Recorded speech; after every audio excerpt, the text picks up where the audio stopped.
pagi, anak-anak Romans, kita bertemu kembali dalam pembelajaran kita tematik muatan IPA. Hari ini kita akan belajar tentang adaptasi hewan atau penyesuaian diri hewan terhadap lingkungannya. Sebelumnya kita berdoa. Tuhan Yesus yang baik, terima kasih hari ini kami masih bisa belajar tematik. Berkati kami untuk kami boleh mengerti topik ini dengan baik. Dalam nama Yesus kami berdoa, haleluya, amin. Anak-anak sekalian, tujuan pembelajaran kita hari ini adalah menjelaskan penyesuaian hewan terhadap kondisi lingkungannya. Ya, pertemuan sebelumnya kita sudah belajar tentang penyesuaian tumbuhan terhadap lingkungan. Oke,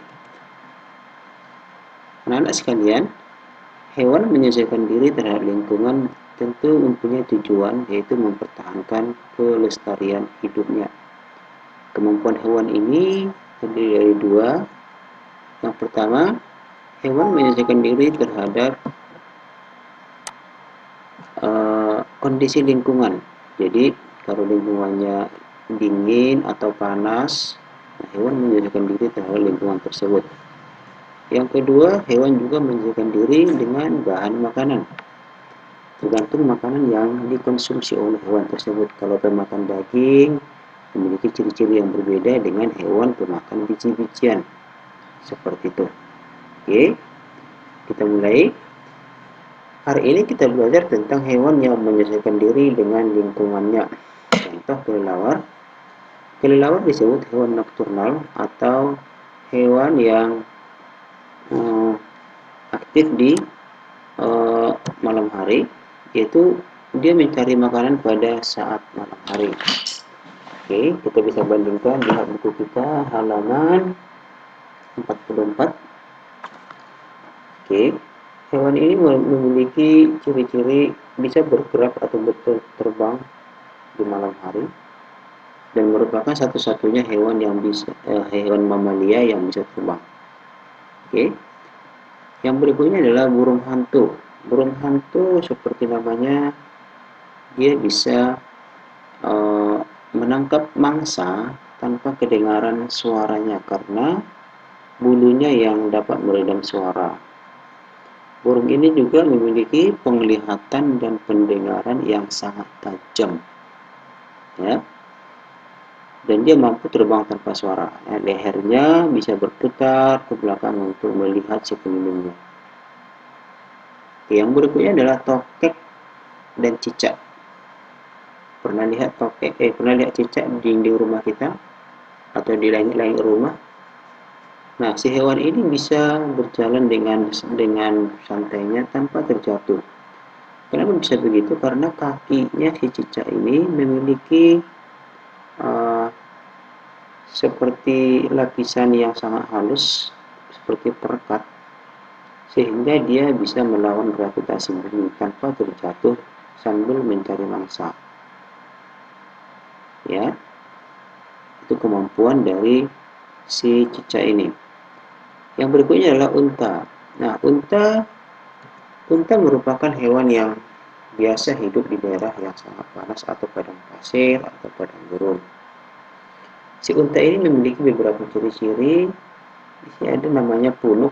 Punuk itu bisa menyimpan makanan dan air yang banyak sekaligus. Bayangkan di punuk ini bisa disimpan oleh air 57 liter. Sebanyak apakah itu? Kalau kalian di rumah punya galon air, tempat air minum yang siap saji, satu galon itu berisi air sekitar 19 liter. Berarti si unta ini bisa menyimpan air sebanyak 3 galon, 57 liter. Jumlah yang sangat banyak, bukan? Ada di antara kita yang bisa minum sebanyak itu sekali minum? Tentu nggak ada. Nah, itulah kemampuannya sehingga sekali unta ini minum, dia bisa bertahan 1 harian di padang gurun tanpa minum lagi. Nah, luar biasa.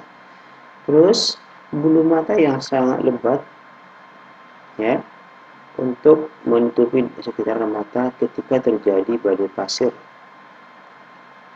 Telapak kaki yang melebar, ya, bisa berjalan di padang pasir dan juga dia bisa menutup lubang hidung sendiri, ya. Nah, di punuk ini pun terdapat cadangan makanan. Oke. Yang berikutnya adalah penguin. Penguin itu hidup di daerah yang sangat dingin. Oke. Si penguin ini memiliki ciri-ciri lapisan dingin di bulu, kaki berselaput untuk menolong dia berenang. Terus sayap seperti bentuk sirip, ya. Apa tujuannya? Itu adalah untuk menolong dia mencari mangsa di air pada sangat dingin. Di bagian punggung si penguin ada bulu-bulu berwarna gelap. Itu bertujuan untuk menyerap panas matahari karena si penguin ini tinggal di daerah yang sangat dingin. Oke. Nah, itulah beberapa contoh-contoh hewan berdasarkan kondisi lingkungan. Nah, pada pertemuan berikutnya nanti kita akan belajar tentang penyesuaian hewan terhadap bahan makanannya. Oke. Sampai di sini pelajaran kita hari ini. Kita berharap kalian semua tetap semangat, berdoa bersama-sama, semoga kita secepatnya bertemu kembali di ruangan kelas kita, di sekolah kita. Kita juga sangat merindukan kalian untuk bertemu, dan kami kita semua bisa tetap sehat, ikuti protokol kesehatan, pastikan sering cuci tangan, keluar rumah harus pakai masker. Oke. Makan yang banyak, makan yang teratur, istirahat yang teratur, berolahraga. Ya, itu saja pelajaran kita hari ini.